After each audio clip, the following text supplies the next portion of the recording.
Assalamualaikum warahmatullahi wabarakatuh. Hai sahabat RPO, salam sehat untuk kita semua.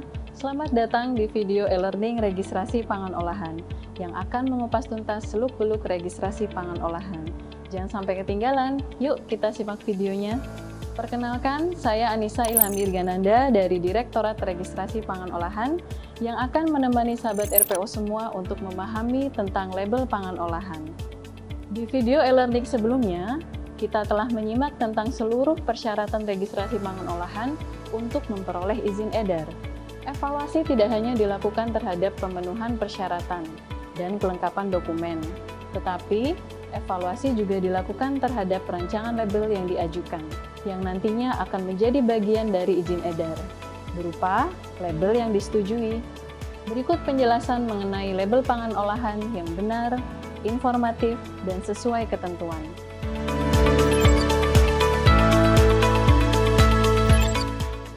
Tujuan dari e-learning kali ini adalah untuk memahami ketentuan pelabelan, informasi yang wajib, dapat, dan dilarang dicantumkan, sehingga dapat meminimalisir kesalahan-kesalahan dalam menyiapkan label.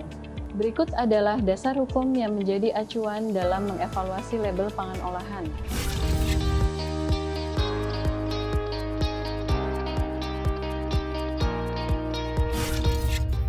Setiap orang yang memproduksi pangan olahan di dalam negeri dan mengimpor pangan olahan untuk diperdagangkan di wilayah Indonesia untuk diperdagangkan dalam kemasan eceran, wajib mencantumkan label. Kemasan eceran yang dimaksud adalah kemasan akhir pangan yang tidak boleh dibuka untuk dikemas kembali menjadi kemasan yang lebih kecil dan siap untuk diperdagangkan. Adapun ketentuan umum dan prinsip pelabelan sebagai berikut. 1. Keterangan pada label harus ditulis dan dicetak dalam bahasa Indonesia. Diperbolehkan mencantumkan keterangan dalam bahasa asing sepanjang sesuai ketentuan dan tidak menyalahi aturan yang berlaku. 2. Label wajib dicantumkan pada bagian kemasan pangan yang mudah dilihat dan dibaca. 3. Label wajib tidak mudah lepas dari kemasan pangan, tidak mudah luntur, dan atau rusak. 4. Setiap label yang diperdagangkan wajib memuat keterangan mengenai pangan olahan yang benar dan tidak menyesatkan. 5. Label yang dicantumkan pada kemasan pangan wajib sesuai dengan label yang disetujui pada saat izin edar. Dengan mencantumkan pada bagian utama atau pada bagian yang paling mudah dilihat terdiri dari nama jenis, nama dagang, keterangan kedaluarsa, nomor izin edar, isi atau berat bersih, nama dan alamat produsen atau importir, dan logo halal jika telah memiliki sertifikat halal. Pada bagian lain terdiri dari tabel informasi nilai gizi, 2D barcode BPOM, komposisi, dan kode produksi. Berikut adalah contoh label pangan olahan yang memuat keterangan paling sedikit mengenai nama produk, daftar bahan yang digunakan, berat bersih atau isi bersih, nama dan alamat pihak yang memproduksi atau mengimpor, halal bagi yang dipersyaratkan, tanggal dan kode produksi, keterangan kedaluarsa, nomor izin edar, dan asal-usul bahan pangan tertentu yang akan secara detail dibahas pada topik selanjutnya. Pertama, kita akan membahas mengenai nama produk. Nama produk terdiri atas nama jenis pangan olahan yang wajib dicantumkan pada label. Nama jenis harus sesuai dengan karakteristik spesifik pada kategori pangan. Untuk produk wajib SNI, nama jenis harus sesuai dengan SNI. Contoh, tepung terigu, kakao bubuk, dan air minum dalam kemasan air mineral. Nama dagang dapat dicantumkan pada label. Nama dagang dikenal juga dengan sebutan merek, bersifat tidak wajib dan tidak harus memiliki sertifikat merek. Dapat berupa gambar, kata, huruf, angka, susunan warna, atau bentuk lain yang memiliki daya pembeda. Hal yang penting untuk dipahami mengenai nama dagang yaitu nama dagang tidak dapat digunakan jika 1. berhubungan dengan nama jenis. Contoh sebagai berikut. Pada produk sari buah jeruk, jika nama dagangnya jeruk manis, maka nama dagang tersebut tidak dapat digunakan, karena jeruk manis berhubungan dengan produk yang didaftarkan. Kedua, menggunakan kata yang berkaitan dengan keamanan pangan, gizi, dan kesehatan.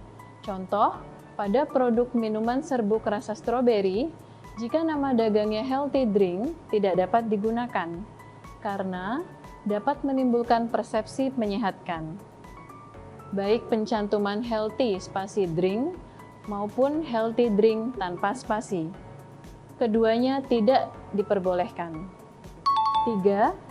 Sama dengan nama dagang produk sejenis dari perusahaan lain yang telah memiliki sertifikat merek. Contohnya, perusahaan AAA memproduksi pangan olahan yang sudah memiliki izin edar dengan nama dagang Enjoy, yang mana nama dagang tersebut telah memiliki sertifikat merek dari Kementerian Hukum dan HAM. Maka perusahaan BBB tidak dapat mendaftarkan produk sejenis dengan nama dagang Enjoy. Selanjutnya, kita akan membahas tentang pencantuman daftar bahan yang digunakan. Keterangan yang dapat dicantumkan adalah daftar bahan atau komposisi, atau bahan yang digunakan, atau bahan-bahan. Diikuti dengan urutan bahan baku atau bahan tambahan pangan yang digunakan. Ketentuan lebih lanjut mengenai pencantuman daftar bahan yang digunakan adalah 1. Nama bahan disusun secara berurutan, dimulai dari bahan yang digunakan paling banyak, kecuali vitamin atau mineral dan atau BTP. 2. Air yang ditambahkan harus dicantumkan dalam daftar bahan yang digunakan, kecuali air tersebut merupakan bagian dari kandungan bahan yang digunakan. Air yang seluruhnya menguap selama proses pengolahan boleh tidak dicantumkan dalam daftar bahan yang digunakan. Contoh sebagai berikut.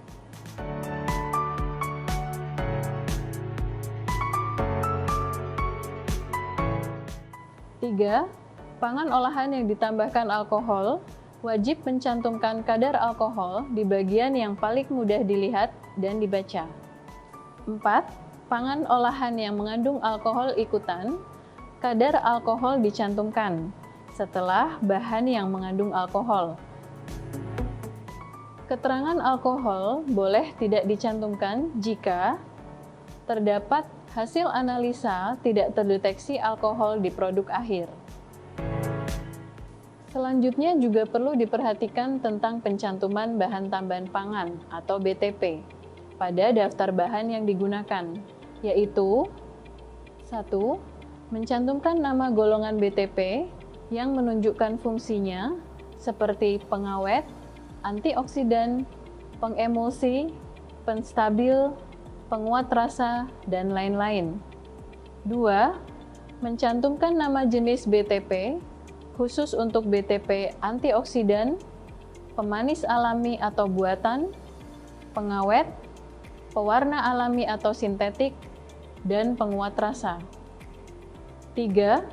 Mencantumkan nomor indeks khusus untuk BTP pewarna. 4. Untuk BTP perisa, harus mencantumkan kelompok perisa, seperti perisa alami atau sintetik. Perlu diketahui, jika pada spesifikasi tercantum identik alami atau artifisial, maka dicantumkan sebagai perisa sintetik.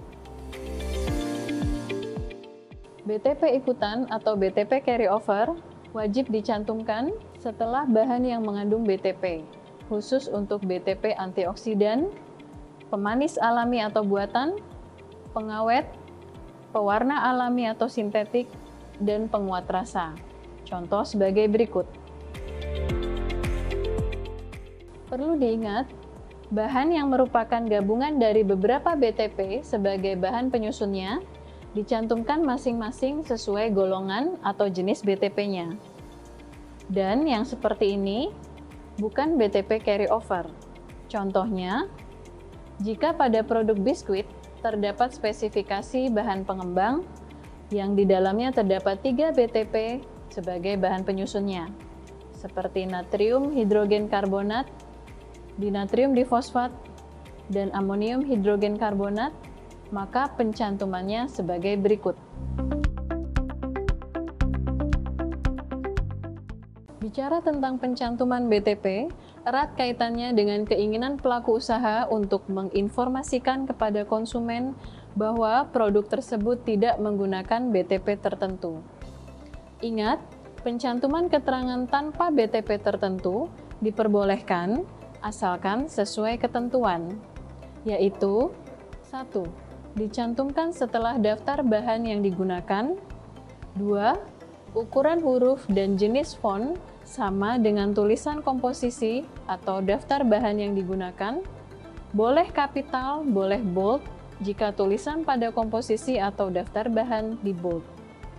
Namun, tidak boleh di-highlight. Contoh sebagai berikut. 3. Tidak diizinkan mencantumkan nama jenis BTP. Contoh sebagai berikut.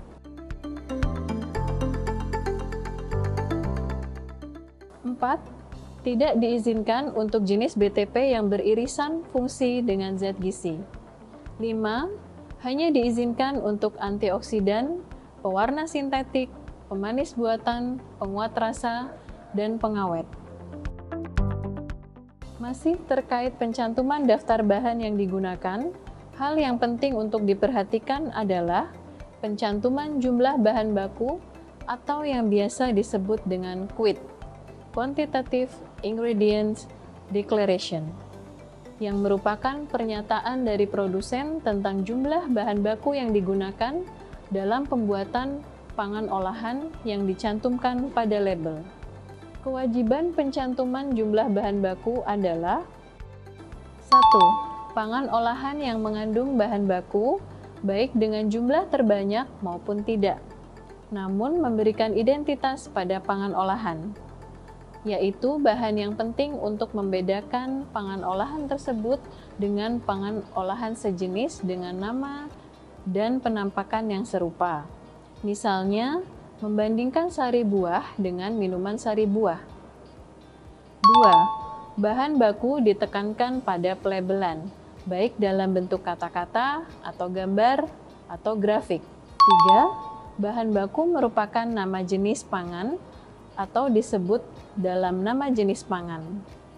QID tidak diwajibkan untuk 1. Bahan baku yang tergolong jenis bahan yang beririsan fungsi dengan zat gizi, yaitu gula, garam, vitamin, mineral, asam lemak, asam amino, dan fortifikan wajib. 2. Pangan olahan berupa makanan padat yang disajikan dalam media cair di mana isi bersih dan bobot tuntas dicantumkan, misalnya buah nanas dalam sirup. 3. Tidak terdapat bahan baku yang secara signifikan mendominasi berdasarkan berat, kecuali jika bahan disebut dalam nama jenis, atau keberadaan bahan ditekankan pada label, misalnya campuran buah.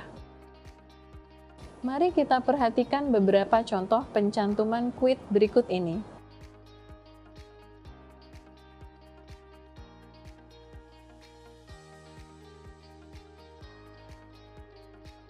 Dan contoh yang tidak wajib mencantumkan QID.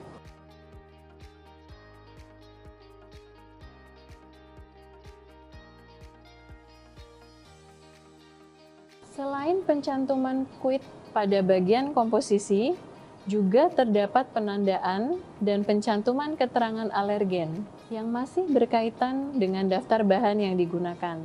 Hal yang perlu dipahami, apa saja yang merupakan bahan alergen dan bukan bahan alergen sebagai berikut.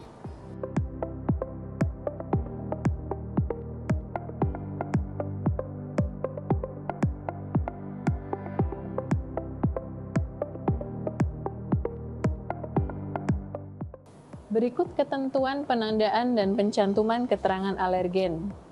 1. Tulisan bahan alergen dicetak tebal 2. Pencantuman keterangan alergen harus berdekatan dengan daftar bahan. 3. Pencantuman alergen dapat dilakukan hanya terhadap alergennya atau terhadap keseluruhan nama bahan baku. 4. Keterangan tentang alergen dalam bahasa asing selain bahasa Indonesia tidak wajib mengikuti pencantuman dalam bahasa Indonesia. Lebih jelasnya, silahkan diperhatikan contoh berikut ini.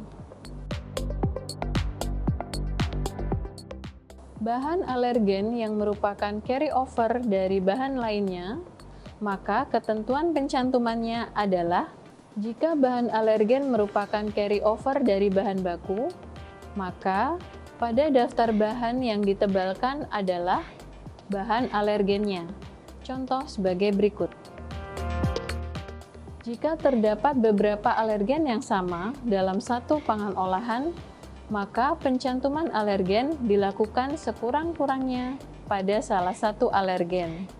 Contoh sebagai berikut. Selanjutnya, perlu diperhatikan mengenai pencantuman asal bahan pada komposisi.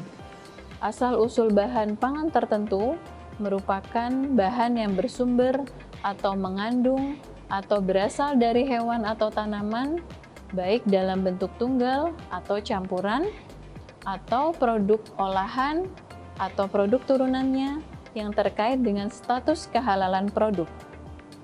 Contoh sebagai berikut.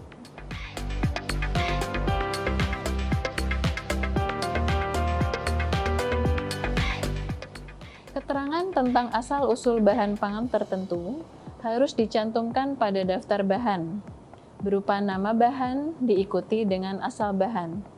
Contoh, pengemulsi lesitin kedelai, penstabil nabati, minyak babi, minyak nabati, contohnya sebagai berikut.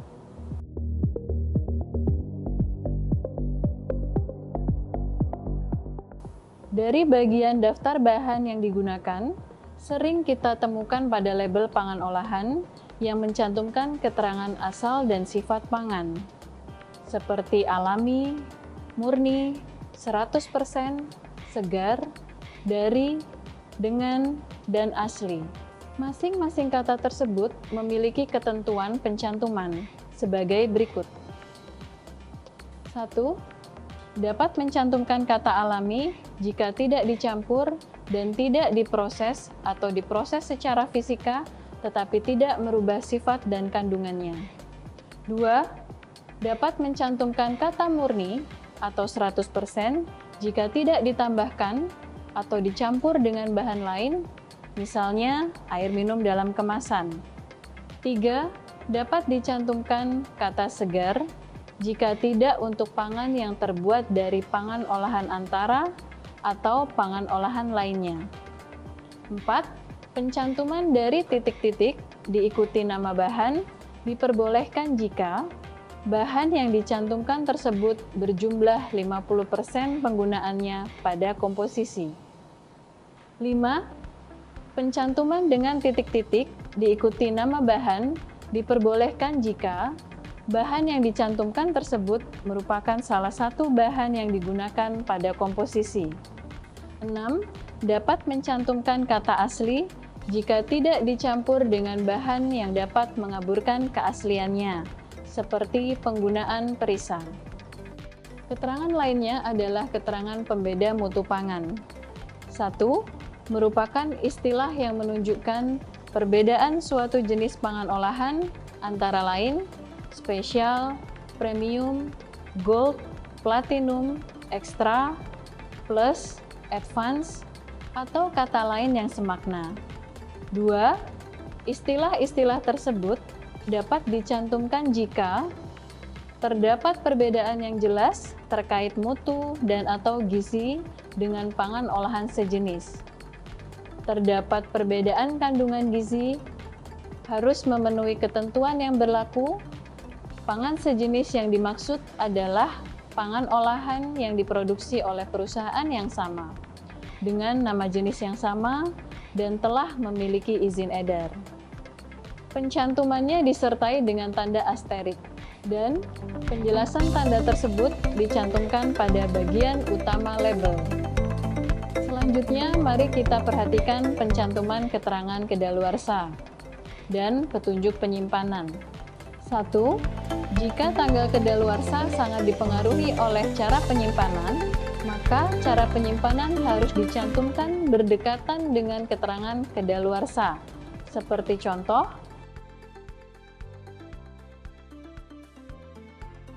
Dua, jika pencantuman cara penyimpanan tidak memungkinkan berdekatan dengan keterangan kedaluarsa, maka cara penyimpanan dapat dituliskan terpisah dari keterangan kedaluarsa. Namun, harus disertai dengan petunjuk tempat penulisan cara penyimpanan. Contoh sebagai berikut.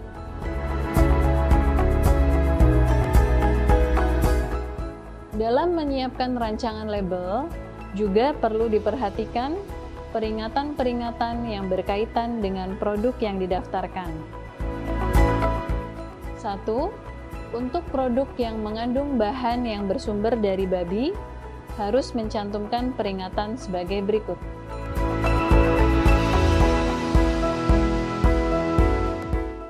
2. Untuk produk yang pada proses pembuatannya bersinggungan atau menggunakan fasilitas bersama dengan bahan yang bersumber dari babi, harus mencantumkan peringatan sebagai berikut.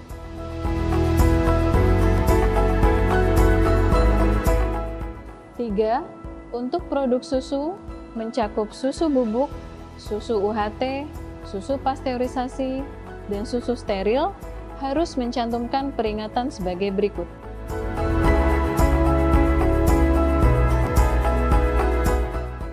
4. Untuk produk susu kental dan analognya, harus mencantumkan peringatan sebagai berikut.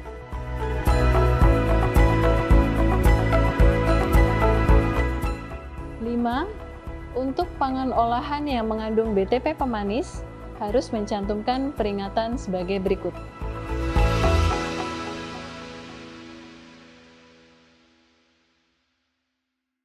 Pencantuman logo-logo pada label harus disertai dengan data dukung, yaitu 1.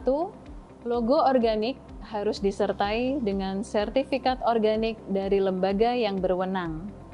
2. Logo Ecolabel Indonesia. 3. Logo klaim aspek lingkungan harus disertai dengan persetujuan dari Kementerian Lingkungan Hidup dan Kehutanan. 4. Logo terkait kemasan pangan berupa logo daur ulang dan logo tara pangan harus disertai data dukung yang dapat berasal dari supplier kemasan atau pihak yang berkompeten. Yang tidak kalah penting, ketentuan larangan pada label juga harus diperhatikan. Antara lain,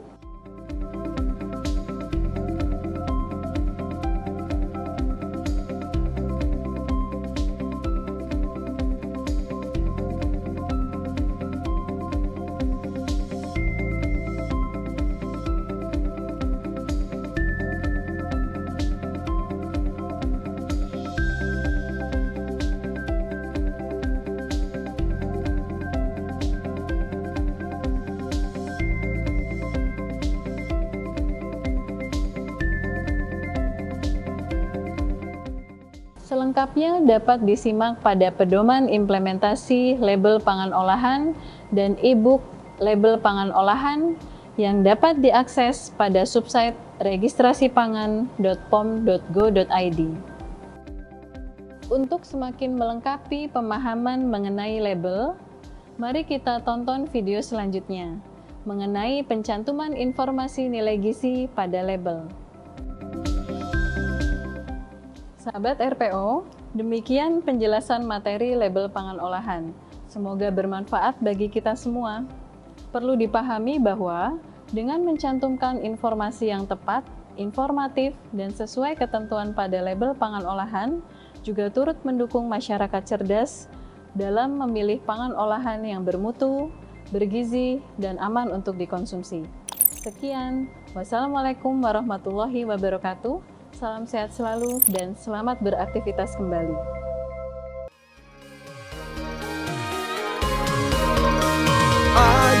daftarkan pangan Anda. Aman, bermutu dan bergizi, masyarakat sehat dan cerdas untuk seluruh Indonesia. Direktorat Registrasi Pangan Olahan selalu siap melayani Anda. Registrasi pangan olahan Badan POM, proses gampang, terjangkau dan cepat.